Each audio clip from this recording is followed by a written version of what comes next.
Titumir college, Dhaka বিশ্ববিদ্যালয়, Titumir college বিশ্ববিদ্যালয় করার জন্য ছাত্র আন্দোলন অব্যাহত ঘোরতর আন্দোলন চলতেছে। এতে আজকে একটা ইস্যু নিয়ে সাধারণ জনগণের এই পাশ ওই পাশের সমস্ত গাড়ি বন্ধ। আমতলী থেকে লিং রোড, গুলশান 1 থেকে আমতলী পর্যন্ত এই রোডের সকল যাতায়াত পরিবহন সবই বন্ধ চলতেছে, সবই বন্ধ। আসলে উচিত এই আন্দোলনকে সহজ করে এটাকে মেনে নেওয়া। এটা হলো টোটালি এই হলো পরিবেশ, হলো তিতুমির কলেজ, ব্যাংক এশিয়া থেকে আমি করতেছি।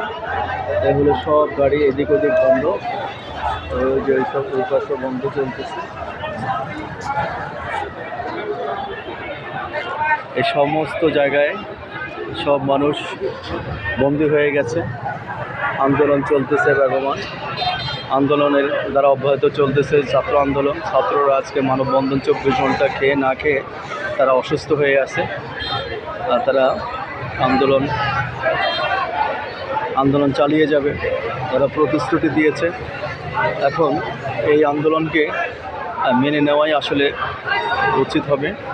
আর তিতুমির কলেজ আসলে আয়তন হলো যে পরিমাণ আয়তন বিশ্ববিদ্যালয় করার মতো, তবে এখানে চাইলে সরকার এটা করা সম্ভব। আন্দোলনকে সামনে না নিয়ে মেনে নেওয়া উচিত। তো যাই হোক, এই হলো আন্দোলনের দৃশ্যপট।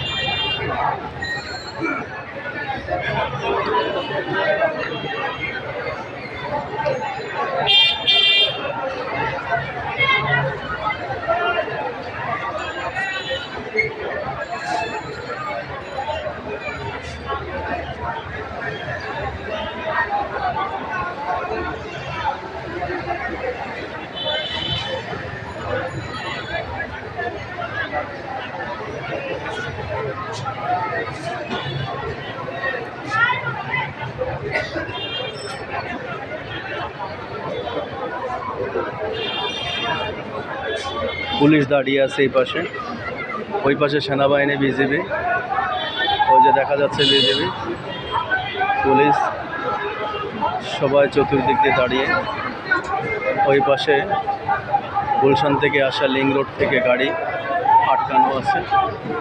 এ হলো তিতুমির কলেজ স্পটে ছাত্ররা বেগমান আন্দোলন চালিয়ে যাচ্ছে। এ হলো পরিস্থিতি। যাই হোক,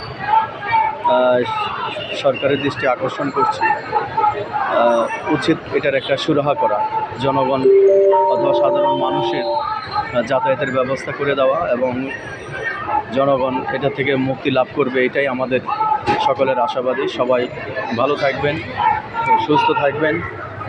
আল্লাহ হাফেজ।